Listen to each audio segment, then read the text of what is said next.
નમસ્કાર, આપ સૌનું સ્વાગત છે રિયલ સમાચારમાં। સમાચારોની શરૂઆત કરીએ મુખ્ય સમાચારથી।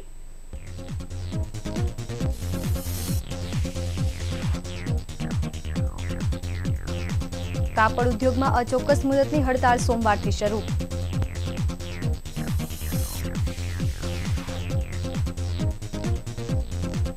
પુણા શાક માર્કેટમાં હપ્તાની ઉઘરાણીમાં હત્યાની કોશિશ કરનાર મજનુ 25 ઝડપાયો।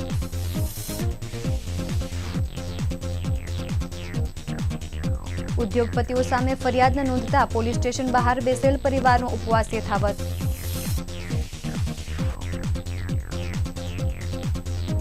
નાનપુરાનો વેપારી સાયબર ક્રાઇમનો ભોગ બન્યો, ગઠિયાએ એકાઉન્ટમાંથી 36,000 ઉપાડ્યા।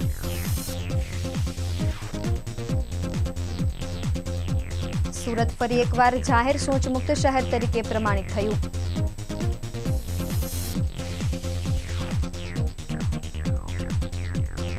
અને ગોડાદરામાં ઘરમાં જુગાર રમાડતા પિતા પુત્ર સહિત 12 ઝડપાયા।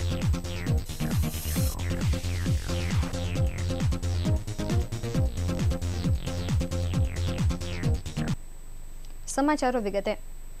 કાપડ ઉદ્યોગમાંથી જીએસટી નાબૂદ કરવા વેપારીઓ તારીખ 5મી જુલાઈથી અચોક્કસ મુદતની હડતાલનું એલાન કર્યું હતું, પરંતુ જીએસટી સંઘર્ષ સમિતિએ માર્કેટના વેપારીઓ વચ્ચે વિખવાદ બાદ છેવટે વેપારીઓ તારીખ 3 જુલાઈ સોમવારથી અચોક્કસ મુદતની હડતાલનું એલાન શનિવારે જાહેર કર્યું હોવાનું જાણવા મળી રહ્યું છે। પ્રાપ્ત વિગતો મુજબ કાપડ ઉદ્યોગમાં જીએસટી નહીં લાગુ કરવા માટે વેપારીઓ આંદોલનના માર્ગે ચડ્યા છે, જે અંતર્ગત જીએસટી સંઘર્ષ સમિતિની બેઠકમાં સર્વાનુમતે તારીખ 5મી જુલાઈથી ઉદ્યોગમાં અચોક્કસ મુદતની હડતાલનું એલાન આપ્યું હતું, પરંતુ આ બાબતે જીએસટી સંઘર્ષ સમિતિ અને માર્કેટના વેપારીઓ વચ્ચે વિખવાદ ઉદ્ભવ્યા બાદ શનિવારે નક્કી કરાયા બાદ માર્કેટ સવારે 11 થી સાંજે 5 કલાક સુધી ચાલુ રહી હતી, પરંતુ સાંજ બાદ તારીખ 5મી જુલાઈથી હડતાલ અંગે વેપારીઓ અને સંઘર્ષ સમિતિના આગેવાનો વચ્ચે સહમતિ નહીં થતા મોડી સાંજે ફરી વેપારીઓની સંયુક્ત બેઠક યોજવામાં આવી હતી, જેમાં અચોક્કસ મુદતની હડતાળ શરૂ કરવામાં ફેરફાર કરવામાં આવ્યો હતો અને હવે તારીખ 5મી જુલાઈના બદલે અચોક્કસ મુદતની હડતાળ સોમવાર તારીખ 3 જુલાઈથી શરૂ કરવાનું નક્કી કરવામાં આવ્યું હોવાનું જાણવા મળે છે।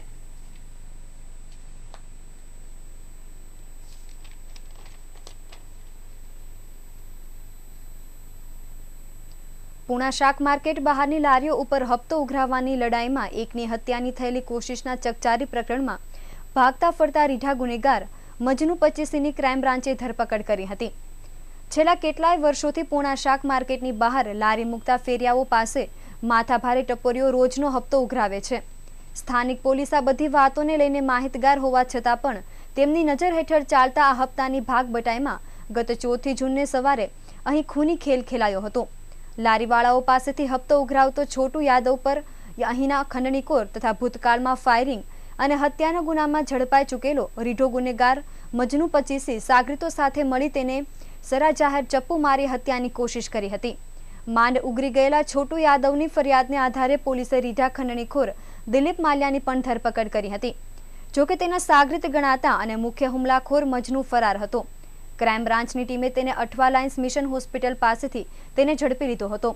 અમરોલીમાં પણ મારામારીના ગુનામાં તે વોન્ટેડ હોવાનું બહાર આવ્યું હતું।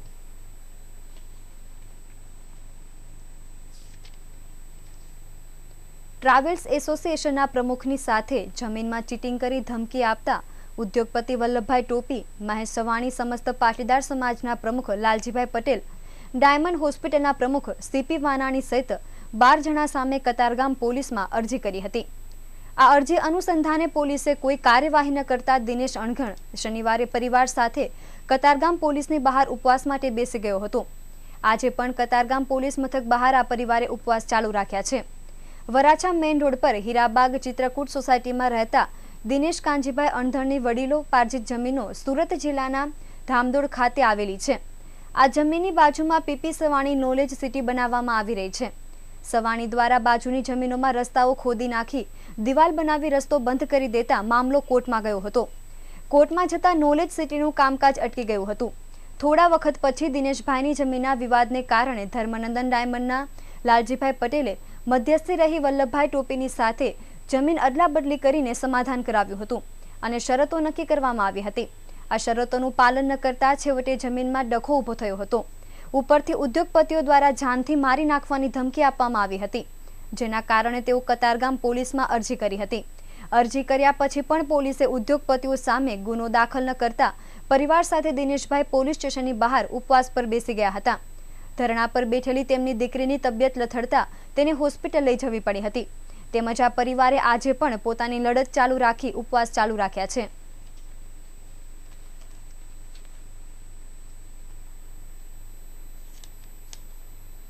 रिंग रोड आईडीबीआई बेंकનું एटीएम કાર્ડનો પિન નંબર મેળવી નાનપુરાના વેપારીના ખાતામાંથી ₹36,000 ઉપાડી લેવાયા હોવાની ફરિયાદ સલાબતપુરા પોલીસ મથકે નોંધાઈ છે।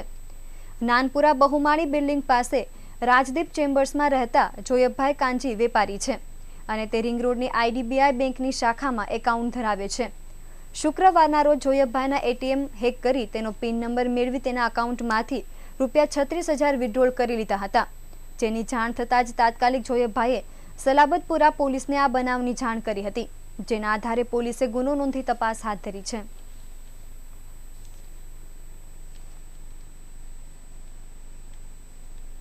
સુરત શહેરને ઓપન ડેફિનેશન ફ્રી સિટી તરીકે રીસર્ટિફાઈડ કરવામાં આવ્યું છે। સ્વચ્છતા સર્વેક્ષણ માટે ઓડીએફ સર્ટિફિકેશન અનિવાર્ય છે।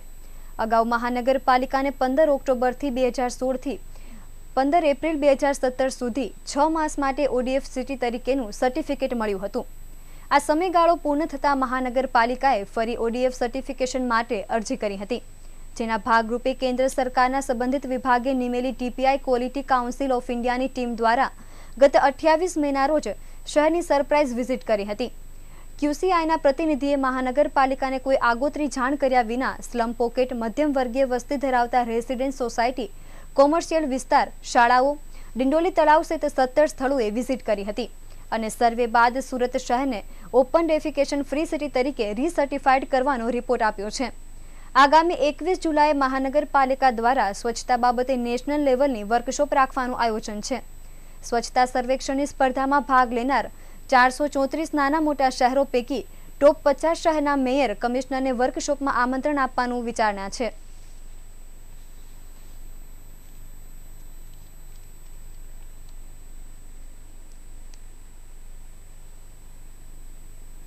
ગોડાદરાની સંતકૃપા સોસાયટીમાં આવેલા પોતાના ઘરમાં જુગાર રમાડતા પિતા પુત્ર સહિત 12 જણાને એસઓજીએ ઝડપી લઈ રોકડ તથા મોબાઈલ ફોન સહિત 25,720ની મત્તા કબજે લીધી હતી।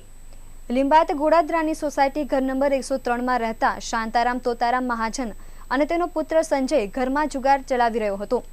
તેની બાતમીના આધારે એએસઆઈ જીતેન્દ્ર વિઠ્ઠલની બાતમીને પગલે રેડ કરવામાં આવી હતી। પોલીસે આ બંને પિતા પુત્ર ઉપરાંત જુગાર રમવા આવેલા બીજા 10ને ઝડપી લીધા હતા।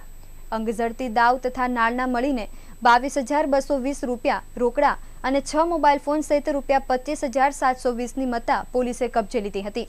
હાલ પોલીસે વધુ તજવીજ હાથ ધરી છે।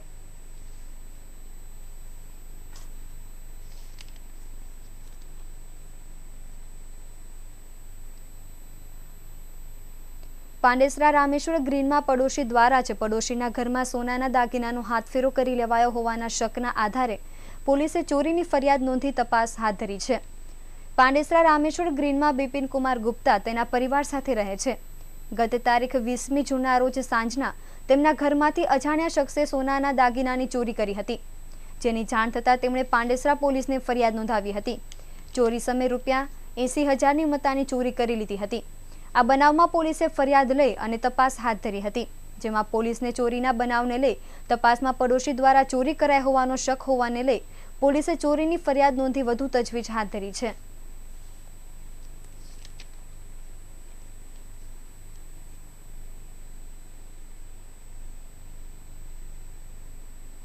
सर हमारे फ्लैट में चोरी हुई थी 20 तारीख को, 19 से 20 तारीख को ये घटना हुई। हमको 20 तारीख की शाम को ये पता चला और 21 तारीख को हम कंप्लेन करने गए थे वहाँ पे, पर वहाँ पे क्या कोई क्लू में नहीं मिल पा रहा था एग्जैक्टली कौन लेकर गया। पर बाद में जैसे हम लोग ने पूरी छानबीन करी पर्सनली और सब समझा तो नतीजा आया जो हमारे सामने रहते थे उनमें से ही किसी ने करा है। तो फिर पुलिस के पास हम गए, पूरी फरियाद लिखाई, उनको बताया ये, पर जैसे हमारी फरियाद में भी उन्होंने 30 ग्राम दिखाया, पर इतने सारे जो ज्वेलरी गायब हुई वो 70-80 ग्राम से कम की नहीं है, क्योंकि एक हार था, 2 जोड़ी कान के थे और पेंडेंट था और अंगूठियाँ थी 2 और कान के टप्स थे और नोज़ की रिंग थी, जो कि लमसम 2 लाख से कम के नहीं हो सकते हैं। विपिन कुमार गुप्ता सर, हमारे फ्लैट में ने चोरी हुई थी 20 तारीख को 19 से 20।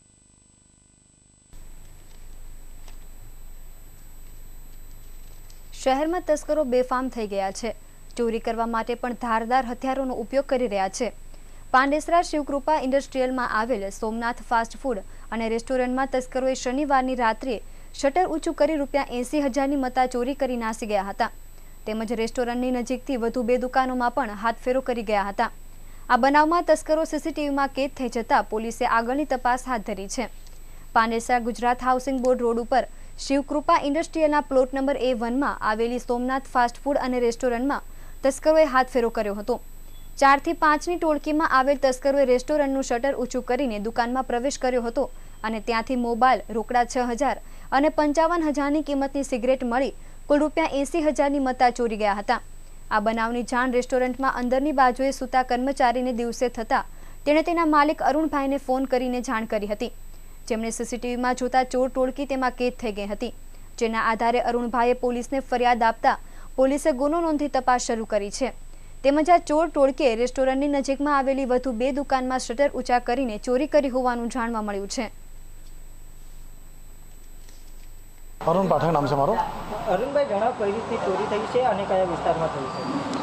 આ ગુજરાત હાઉસિંગ બોર્ડનો જે રોડ છે પાંડેસરા નવા કોમ્પ્લેક્સની સામે શિવકૃપા ઇન્ડસ્ટ્રીયલ પ્લોટ નંબર A1માં આવેલ જે સોમનાથ રેસ્ટોરન્ટ છે એમાં રોકડ ₹6,500 અને 55,000ની સિગરેટ, એક સેમસંગનો મોબાઈલ અને બીજું તો અમે અત્યારે જોયું નથી શું ગયું છે, પણ આટલી વસ્તુ ચોરાઈ છે। અને ચોરો લગભગ આશરે 4 થી 5 લોકો હતા, જે અહીંયા અમારા જે રેસ્ટોરન્ટમાં જે સીસીટીવી કેમેરા લાગેલા હતા એમાં એ આવી ગયા છે અને એ લોકોએ કેમેરો તો તોડવાની પણ કોશિશ કરી છે। બે કેમેરા તોડીને ફેંકી પણ દીધા છે અને શટર ઊંચું કરીને અને ચોરી કરીને ગયા છે। એ સાથે સાથે અમારી બાજુમાં 2 દુકાન આવી છે, એમાં પણ એ લોકોએ ચોરી કરેલી છે, પણ એમાં કેટલું માલ મત્તા ગઈ છે એ અમને ખબર નથી। અમારા દુકાનમાં આશરે સમજો 80,000 થી 85,000ની ચોરી થઈ છે। તમને કઈ રીતના ખબર પડી હતી અને કઈ રીતના તમે પોલીસને જાણ કરી? અમારા માણસનો સવારે ફોન આવ્યો, જે અહીંયા રેસ્ટોરન્ટમાં જ ઊંઘતો હતો પાછળની ભાગે, એની ઊંઘ ખોલી નહીં અને જ્યારે સવારે ઉઠ્યો ત્યારે એણે જોયું કે આ દુકાનમાં ચોરી થઈ છે, એટલે પછી એણે અમને ફોન કર્યો અને અમે અહીંયા આવે તો ખબર પડી અને પછી સીસી ફૂટેજ અમે જોયું તો સીસી ફૂટેજમાં આજે ચોરો છે જેણે ચોરી કરી છે એ લોકો બહાર દેખાયા છે અને એ લોકોએ રૂમાલ બાંધીને સાથે હથિયાર સાથે દુકાનમાં પ્રવેશ કર્યો છે અને ચોરી કરીને ચાલ્યા ગયા છે। 1 જુલાઈથી જીએસટી અમલમાં આવી ગયું છે, ત્યારે ટકાવારી નક્કી થઈ ગયા બાદથી જીએસટીનો કાપડ ઉદ્યોગ અને હીરા ઉદ્યોગ વિરોધ કરી રહ્યા છે। કાપડ ઉદ્યોગ પૂરા જોશથી બંધ પાડી વિરોધ કરી રહ્યું છે, તો જીએસટી લાગતા જ હીરા ઉદ્યોગમાં વિવિધ સ્તરે લાગતી ટકાવારીથી હીરા વેપારીઓ મૂંઝવણમાં મુકાયા છે। રફ પર જુદી જુદી 2 રીતે લાગેલા જીએસટીને કારણે મોટી મૂંઝવણ ઊભી થઈ ગઈ છે। ત્યારે સુરત ડાયમંડ એસોસિએશન હીરા ઉદ્યોગ પર લાગેલા જીએસટીને દૂર કરવા માટેની તમામ મહેનત કરી રહ્યું છે। જો આગામી 5 દિવસમાં આનો કોઈ ઉકેલ નહીં આવે તો આગળની ઉગ્ર રણનીતિ બનાવવાની જાણકારી એસોસિએશનના પ્રમુખ દિનેશભાઈ નાવડિયાએ આપી હતી। ડાયમંડની મોટાભાગની ઇન્ડસ્ટ્રીના લોકોએ જીએસટી નંબર પણ લઈ લીધો છે। અત્યાર સુધીમાં જીએસટીના જે નોર્મ્સ બહાર પડ્યા હતા અને ટેક્સેશન જે માળખું હતું ડાયમંડ ઇન્ડસ્ટ્રીની અંદર એને ડાયમંડ ઇન્ડસ્ટ્રીએ આવકાર્યું પણ હતું। અમારી મેઇન 0.25ને જે ઇમ્પોર્ટ ડ્યુટી નાખવામાં આવી હતી જીએસટીની, એમાં અમને કોઈ પણ પ્રકારનું ઇન્ડસ્ટ્રીના લોકોને પ્રોબ્લેમ નહોતો અને લેબર ઉપર જે 18% હતા એ 18%માંથી ઘટાડીને 5% જે કરવામાં આવ્યા છે એની પણ અમારી હજી દૂર કરવાની માંગણી અમારી કન્ટિન્યુટી ચાલુ છે। ઉપરાંત ઇન્ટર સ્ટેટ ઓફિસ માટે પણ જે 3% જીએસટી છે કે મારી ઓફિસમાં હું માલ સપ્લાય કરું છતાં મારે 3% આપવા પડે, એની માટેનો પણ ડાયમંડ ઇન્ડસ્ટ્રી તરફથી એમનો વિરોધ પણ નોંધાયો છે, એમની રજૂઆત પણ છે। પરંતુ ગઈકાલે એક નવી બાબત ધ્યાન ઉપર આવી કે જે 0.25ની જે વાત થઈ રહી હતી, કોઈ પણ રફ ઇમ્પોર્ટ કરી ત્યારે એની ઉપર જીએસટી લેવામાં આવશે, પરંતુ કાલે કસ્ટમ ડિપાર્ટમેન્ટના માધ્યમથી જાણવા મળ્યું એનું જે વર્ગીકરણ આવ્યું છે એમાં એસોટેડ રફ અને અનએસોટેડ રફ આ 2 વસ્તુના કોડ અલગ અલગ આપવામાં આવ્યા છે। જે અનએસોટેડ રફ છે, ભારતની અંદર મોટાભાગની રફ અનએસોટેડ રફ આવે છે 60 થી 70% જેટલી, આની ઉપર 3% નાખવામાં આવ્યા છે અને જે એસોટેડ રફ છે એની પર 0.25% લગાવવામાં આવ્યું છે। અમારી તો માંગણી એ પણ હતી કે તમે 0.25 ને પણ હટાવી દો, પરંતુ આ વધારાની જે મુસીબત ડાયમંડ ઇન્ડસ્ટ્રી ઉપર આવી છે એની માટેની રજૂઆતો અને એમની માટેની મિટિંગો પણ અત્યારે કન્ટિન્યુટી ગવર્મેન્ટના અધિકારીઓ સાથે, મિનિસ્ટરો સાથે, જેમ GGEPCના માધ્યમથી, સુરત ડાયમંડ એસોસિએશનના માધ્યમથી અત્યારે રજૂઆતો પણ થઈ રહી છે અને અમને આશા પણ છે કે આવતા 3-4 દિવસની અંદર આનું પોઝિટિવ સોલ્યુશન આવશે. અને ત્યાં સુધી સુરત ડાયમંડ એસોસિએશનના માધ્યમથી દરેક વેપારી મિત્રોને એક હાર્દિક અપીલ પણ કરવામાં આવી છે કે જે લોકોએ 0.25ની અંદર રફની જરૂરિયાત હોય તો એ લોકોએ ફક્ત 0.25 ભરી અને રફ છોડાવી, અને એને કરતાં જો વધારે કોઈ નોટિફિકેશનના આધારે કંઈ વધારે ભરવાનું થાય તો ડાયમંડ એસોસિએશન અપીલ પણ કરી છે કે કોઈ પણ ઉદ્યોગકારે આ પાર્સલો અત્યારે છોડાવવા નહીં, અને આ બાબતે 3-4 દિવસમાં જો રિઝલ્ટ નહીં આવે તો પછીની રણનીતિ સાથે મળીને બધા અમે નક્કી કરશું. રિંગ રોડ રેશમવાળા માર્કેટના વેપારી પાસેથી મુંબઈના વેપારીઓએ માલ ખરીદ્યા બાદ અડધું પેમેન્ટ કરી બાકીનું ₹4,84,000નું પેમેન્ટ ન કરી છેતરપિંડી કરી હતી. જે બનાવમાં પોલીસે તપાસ શરૂ કરી છે. મૂળ રાજસ્થાનના અને મગોબ અભિષેક રેસિડેન્સીમાં રહેતા મનોજ કુમાર પેડીવાલ કાપડ વેપારી છે અને રિંગ રોડ રેશમવાલા માર્કેટમાં દુકાન ધરાવે છે. કાપડની લેવેચ માટે પર્વત પાટિયા રહેતા દીપક પામપાલિયા સાથે તેનો સંપર્ક થયો હતો અને દીપક થકી મુંબઈના વિમલ એન્ટરપ્રાઇઝ પ્રાઇવેટ લિમિટેડના આલોક બાફના અને પંકજ માલ્યા સાથે માલની લેવેચ થઈ હતી. દીપક દ્વારા આલોક અને પંકજને મનોજ કુમારે ₹9,77,000નો માલ વેચ્યો હતો, જેનું ₹4,33,000નું તેઓએ પેમેન્ટ કરી દીધું હતું અને બાકીના રહેતા ₹4,84,000 ચૂકવ્યાના હતા. જે અંગે છેતરપિંડી થયાની ફરિયાદ સલાબતપુરા પોલીસને મળતા પોલીસે ગુનો નોંધીને તપાસ હાથ ધરી છે.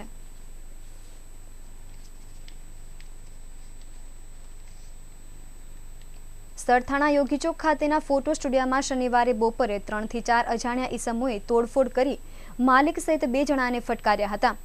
સરથાણા પોલીસે આ મામલે ગુનો નોંધી તપાસ શરૂ કરી છે. કામરેજ ખાતેના ઓપેરા હાઉસમાં રહેતા હિતેશ સતાણી સરથાણા યોગીચોક ખાતેના એક કોમ્પ્લેક્સમાં સુખનાથ ફોટો સ્ટુડિયો ચલાવે છે.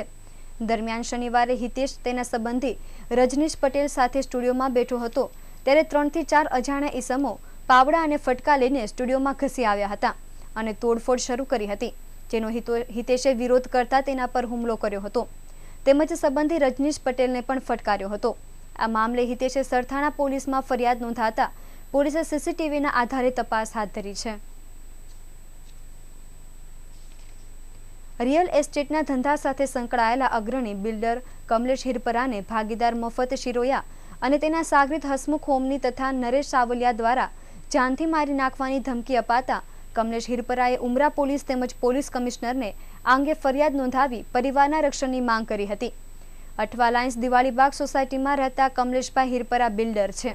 તે રિયલ એસ્ટેટના ધંધામાં છેલ્લા 7 વર્ષથી મફતભાઈ શિરોયા સાથે ભાગીદારીમાં ધંધો કરે છે અને આ ભાગીદારો વચ્ચે હિસાબ સમજવાનો બાકી છે, જેને ધ્યાને રાખીને કમલેશભાઈ મફતભાઈ સાથે અનેકવાર હિસાબ સમજાવવા માટેની વાત કરી હતી, પરંતુ બિલ્ડર મફતભાઈ હિસાબના પૈસા ચૂકવવા ન માંગતા હોવાથી તેણે કમલેશભાઈને હિસાબ સમજવા બોલાવી માથાભારે શખ્સો દ્વારા ધમકી આપી હતી. તેમજ મફત શિરોયાએ હસમુખ હોમની અને નરેશ સાવલિયા તેમજ તેના સાગરીતો મારફતે બિલ્ડર કમલેશભાઈને ફોન પર ધમકી આપી હતી તેમજ તેમના ઘરે માથાભારે શખ્સોને મોકલી જાનથી મારી નાખવાની ધમકી અપાવી હતી. આ મામલે ગુંડાગીરી પર ઉતરી આવેલા ભાગીદાર મફતભાઈ અને તેના ગુંડા સાગરીત વિરુદ્ધ કમલેશભાઈએ ઉમરા પોલીસ મથકે પોલીસ કમિશનરને ફરિયાદ આપી હતી અને પોતાના તેમજ પરિવારના રક્ષણ માટેની અરજી કરી હતી. હું કમલેશભાઈ જસમતભાઈ હિરપરા, મારું રહેવાનું દિવાળીબાગ અઠવા ગેટ છે. હું મારા ભાગીદાર મફતભાઈ દેવરાજભાઈ શિરોયા વરાછા રોડ પર રહે છે, લીપી પબ્લિસિટીના નામે એ ધંધો ચલાવે છે. એમની સાથે છેલ્લા 7 વર્ષથી રિયલ એસ્ટેટના ધંધામાં અમે સાથે ભાગીદારી ચાલી આવેલી છે. અમારી ભાગીદારીના હિસાબ કિતાબ અંગે છેલ્લા 1-1.5 વર્ષથી હિસાબ કિતાબો ચાલી રહ્યા હતા અને તે બાબતની નાની મોટી માથાકૂટો તેમની સાથે ચાલતી હતી અને તેમને હિસાબ આપવા માટે વારંવાર ગલ્લાતલ્લા કરીને લટકાવતા હતા. ગત તારીખ 6/6/2017ના રોજ સવારના 8 વાગે એમનો ફોન આવ્યો કે ભાઈ આપણા હિસાબ માટે તમે મારી ઓફિસે આવો. એટલે હું એમની ઓફિસે ગયેલો હતો. બપોરના 11:30 વાગ્યાના સુમારે એમની ઓફિસે ગયો. ત્યારે અગાઉથી જ ત્યાં 8-10 માણસોને એમણે ત્યાં રાખેલા હતા અને મારા હિસાબ બાબતની વાત કરતાં એમણે એવું કીધું કે કોઈ હિસાબ કરવાનો થતો નથી અને તને કોઈ પણ જાતના રૂપિયા આપવાના થતા નથી. અને હવે પછી હિસાબ બાબતની કોઈ પણ જાતની વાત કરી છે તો તને અમે જાનથી મારી નાખીશું અને આ ધંધો તને ભૂલાવડાવી દઈશું અને સુરત છોડાવી દઈશું. એનાથી અમે ગભરાઈને મારી ઓફિસ પાછો આવી ગયેલો. બપોરના 3:30-4 વાગ્યાના સુમારે મારી ઓફિસથી હું કામરેજ જવા નીકળ્યો. કામરેજ જવા નીકળ્યો ત્યારે મારી ગાડીની પાછળ 2 બુલેટ અને 2 બુલેટના ઉપર 2 વ્યક્તિ, એ લોકોએ અઠવા ગેટથી મહાવીર કાર્ડિયાક સુધી મારો પીછો કર્યો. ત્યાંથી હું કામરેજ ગયો. કામરેજથી હું મારા ભાગીદાર સાથે મુંબઈ જવા નીકળ્યો હતો. મુંબઈ જવા નીકળ્યો ત્યારે લગભગ રાત્રે 8 વાગ્યાના સુમારે મારા ઘરેથી મારા ઘરવાળાનો ફોન આવ્યો કે ભાઈ કોઈ 3 વ્યક્તિ નીચે આવી અને ગાળાગાળી કરે છે અને તમારા માટે ગમે તેમ બોલે છે અને તમને મારી નાખવાની ધમકી આપે. જ્યાં હોય ત્યાંથી એને મારી પાસે હાજર કરો અને મફત માટે કાંઈ પણ હિસાબની બાબત કરી છે તો એને તમારા આખા ઘરને અમે ફૂંકી મારશું. એ 3 ઈસમો આવી અને ધમકી મારીને ગયા એટલે મારા ઘરવાળાએ મને ફોનથી કોન્ટેક કરીને કીધું કે આવું થયું છે. જેથી મેં એ ફોન મૂકી અને ફોન મૂકું ત્યાં સુધીમાં હસમુખભાઈ ઓમનીનો મારા મોબાઈલ પર ફોન આવ્યો. તેમણે બી મને એ જ પૂછ્યું કે મફત સાથેની તારી જે માથાકૂટ છે ને એ પૂરી કરી દે. હવે પછી મફત પાસેથી કોઈ પણ જાતનો હિસાબ માંગ્યો છે તો અમે મફતના જૂના મિત્ર અને જૂના ભાગીદારો છીએ, અમે તેની સાથે છીએ અને તને તારો ધંધો બંધ કરાવડાવી સુરત છોડાવી દઈશું. એ લગભગ રાતના 11:30 વાગ્યા સુધી હસમુખભાઈએ મને 10થી 12 ફોન કરી અને માનસિક ટોર્ચર કર્યું. આ અંગેની અરજી મારા ધર્મપત્ની તથા મેં 2 જણે પોલીસ કમિશનરમાં આપી છે અને ઉમરા પોલીસ સ્ટેશનમાં આપી છે. તે અંગે પોલીસ ચોકી સલાબતપુરા અનવરનગર 3 રસ્તા નજીક પાર્ક કરેલી આઈસર ગાડીમાંથી ચોરી સમયે કાપડના ટાંકા ચોરી કરવાની કોશિશ કરી હતી, જે બાબતે પોલીસને ફરિયાદ મળતા પોલીસે ગુનો નોંધી તપાસ હાથ ધરી છે. સચિન ઉન પાટિયા નસીમ પાર્ક એપાર્ટમેન્ટમાં રહેતો મોહમ્મદ જલાલુદ્દીન મોહમ્મદ ઝરીન ખાન ટ્રાન્સપોર્ટનું કામ કરે છે. ગત રોજ ભર બપોરના અનવરનગર 3 રસ્તા સાંઈ કૃપા ઇન્ડસ્ટ્રીયલ નજીક પાર્ક કરેલી આઈસર ગાડીમાંથી ચોરી સમયે ટાંકાની ચોરી કરવાની કોશિશ કરી હતી. અજાણ્યા તસ્કરોએ ગાડીમાંથી 16,000ની કિંમતના 3 ટાંકા ચોરવાની કોશિશ કરી હતી, જેની જાણ થતાં જ મોહમ્મદ જલાલુદ્દીને તાત્કાલિક પોલીસને જાણ કરતા સલાબતપુરા પોલીસે ગુનો નોંધી તપાસ હાથ ધરી છે.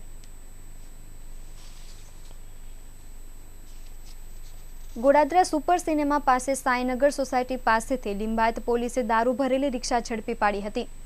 જોકે પોલીસને જોતા જ ખેપિયો રિક્ષા મૂકીને નાસી ગયો હતો.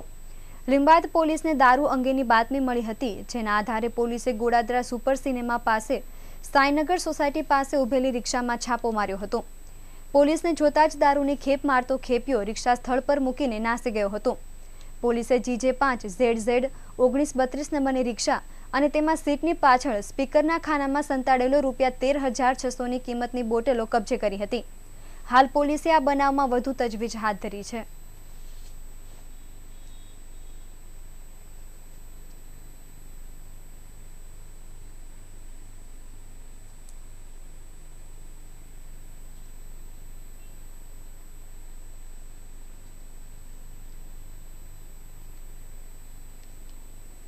અને હવે જોઈએ સૌરાષ્ટ્ર રાજ્યને દેશ વિદેશના સમાચારો. સૌરાષ્ટ્રમાં ભારે વરસાદને પગલે 30 ડેમમાં નવા નીર તો 2 ડેમ ઓવરફ્લો થયા. ટંકારામાં મેઘનો મહેર, 60થી વધુ પશુઓના મોત, જનજીવન સંપૂર્ણ અસ્તવ્યસ્ત. સેબીએ ક્રેડિટ રેટિંગ એજન્સીઓ માટે નિયમો વધુ કડક કર્યા. સિક્કિમ સીમા વિવાદમાં નવો વળાંક, ભારતના વિસ્તારને ચીને પોતાનો ગણાવ્યો.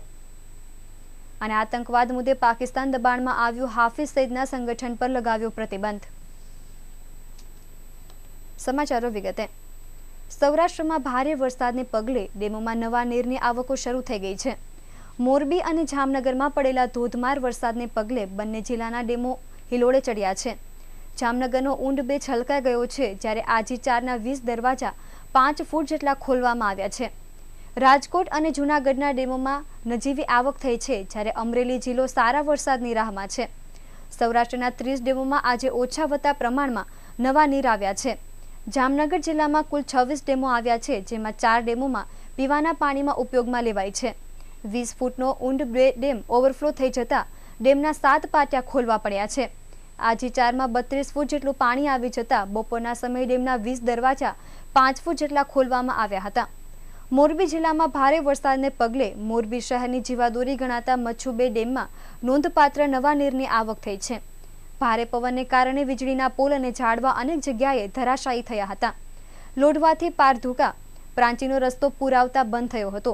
ટંકારા ધ્રોલ ટંકારા ગીરગઢડા રોડ ઉપર મામલતદાર કચેરી પાસે ખાનગી લક્ઝરી બસ અને ત્રિકોણબાગ પાસે એક ટ્રક ભૂગર્ભ ગટરના ખાડામાં ખૂપી જતા ટ્રાફિક જામ થતા રોડ બંધ થઈ ગયો હતો. શનિવારે ટંકારામાં 5 કલાકમાં 11 ઇંચ વરસાદ પડતા મેઘરાજાનો કહેર જોવા મળ્યો હતો. ટંકારા પંથકમાં પૂરની વિકટ પરિસ્થિતિ આવી પડી હતી. મેઘરાજાના રૌદ્ર સ્વરૂપ સામે માનવી લાચાર બની ગયો હતો. કુદરતના આ કહેરમાં 60 થી વધુ પશુઓનો ભોગ લેવાયો છે. ટંકારાના પંથકમાં ફરી વળેલા વરસાદી પાણી ધીમે ધીમે ઉતરી રહ્યા છે. અનેક ગામોમાં ખેતરોના ધોવાણ થઈ ગયા છે, તો અમુક જગ્યાએ રોડ રસ્તાનું નિશાન પણ રહ્યું નથી. તેમજ ઝૂંપડામાં રહેતા પરિવારો રસ્તા પર આવી ગયા છે. ઠેર ઠેર કુદરતે વેરેલા વિનાશના દ્રશ્યો જોવા મળી રહ્યા છે. ટંકારા તાલુકા પંચાયત કચેરીમાં પાણી ફરી વળતા સમગ્ર કચેરી જાણે તહેસ નહેસ બની ગઈ હતી અને મહત્વના એવા દસ્તાવેજો પણ પાણીમાં પલળીને નકામા બની ગયા હતા. તાલુકા પંચાયત કચેરીના ટીડીઓ પલ્લવીબેન બારૈયા જ્યારે પોતાની કચેરીએ પહોંચ્યા ત્યારે ત્યાંનું ચિત્ર જોતા અવાચક બની ગયા હતા, કેમ કે આખી કચેરીમાં પાણી ફરી વળ્યા હતા. તમામ ચેમ્બર અને કમરાઓમાં પાણી ફરી વળતા ખુરશી, ટેબલ, કોમ્પ્યુટર સહિતની સામગ્રીઓ પાણીમાં તરબતર થઈ બની ગઈ હતી. કચેરીના તમામ અગત્યના કાગળો, પ્રકરણો, ફાઇલો, પત્રવ્યવહારના કાગળો, અરજી વગેરે પાણીમાં ધોવાઈ ગયા હતા. ઉપરાંત ટેલિફોનના ડબલા પણ પાણીમાં જાણે તરતા હતા. સ્ટોક માર્કેટની રેગ્યુલેટર સેબીએ દેશની ક્રેડિટ રેટિંગ એજન્સીઓ માટે નિયમો વધુ કડક કરી દીધા છે. તેમાં આ એજન્સીઓ હવે રેટિંગ જાહેર કરતી વખતે વધુ સતર્કતા રાખવી પડશે. તેમણે જોવું પડશે કે કંપનીઓ પોતાના દેવાઓને કેવી રીતે પૂરા કરશે અને તે અંગે ડિસ્ક્લોઝર સાથે સંકળાયેલી જરૂરિયાતોને પૂરી કરી રહી છે કે નહીં. રેગ્યુલેટર્સે અને માર્કેટ પાર્ટિસિપેન્ટ્સને કહ્યું હતું કે એજન્સીઓ ડિફોલ્ટ કરનારી કંપનીઓની રેટિંગ એડજસ્ટ કરવામાં સુસ્ત રહે છે. દેશની 3 મોટી ગ્લોબલ રેટિંગ એજન્સીઓ સ્ટાન્ડર્ડ એન્ડ પુઅર્સ, ફિચ રેટિંગ અને મૂડીઝ ઇન્વેસ્ટર્સ સર્વિસની પાસે દેશમાં ચાલતી રેટિંગ એજન્સીઓ કરતાં વધુ મોટી હિસ્સેદારી ધરાવે છે. આ કંપનીઓ અલગ રેટિંગ સ્ટાન્ડર્ડની સાથે પોતાની પેરેન્ટ કંપનીઓથી સ્વતંત્ર થઈને કામ કરે છે.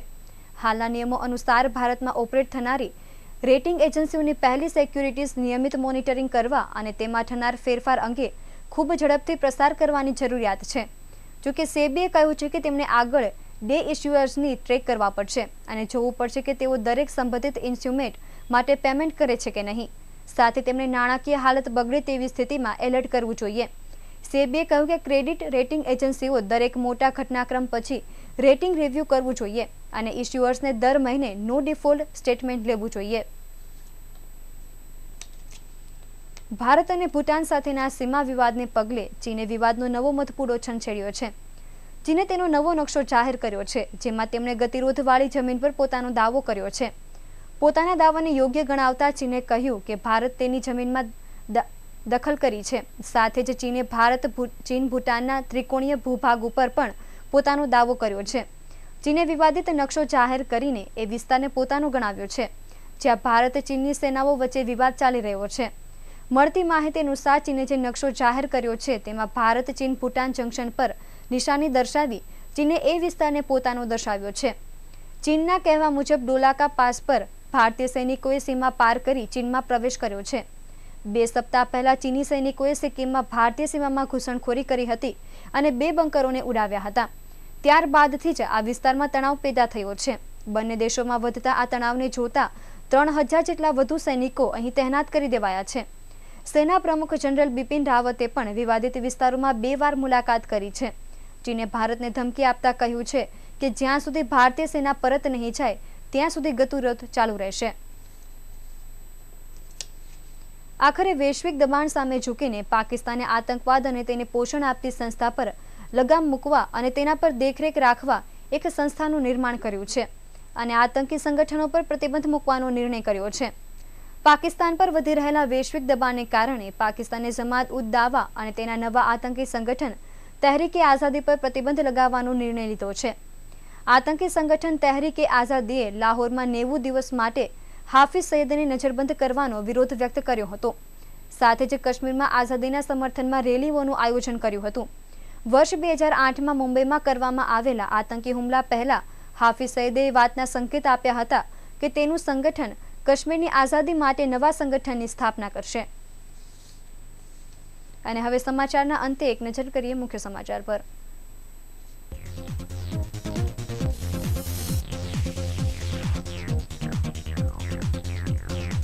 કાપડ ઉદ્યોગમાં અચોક્કસ મુદતની હડતાળ સોમવારથી શરૂ.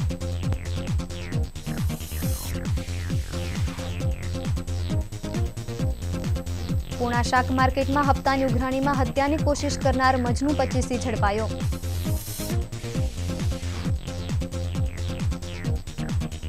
ઉદ્યોગપતિઓ સામે ફરિયાદ ન નોંધતા પોલીસ સ્ટેશન બહાર બેસેલ પરિવારનો ઉપવાસ યથાવત.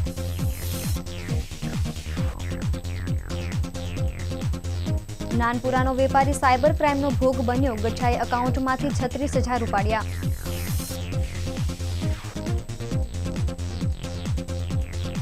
સુરત ફરી એકવાર જાહેર શૌચમુક્ત શહેર તરીકે પ્રમાણિત થયું.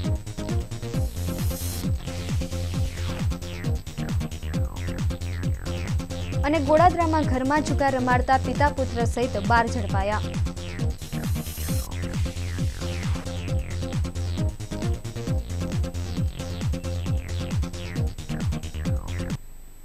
તો હતા અત્યાર સુધીના રિયલ સમાચાર. નવી ખબરો સાથે ફરી મળીશું. નમસ્કાર.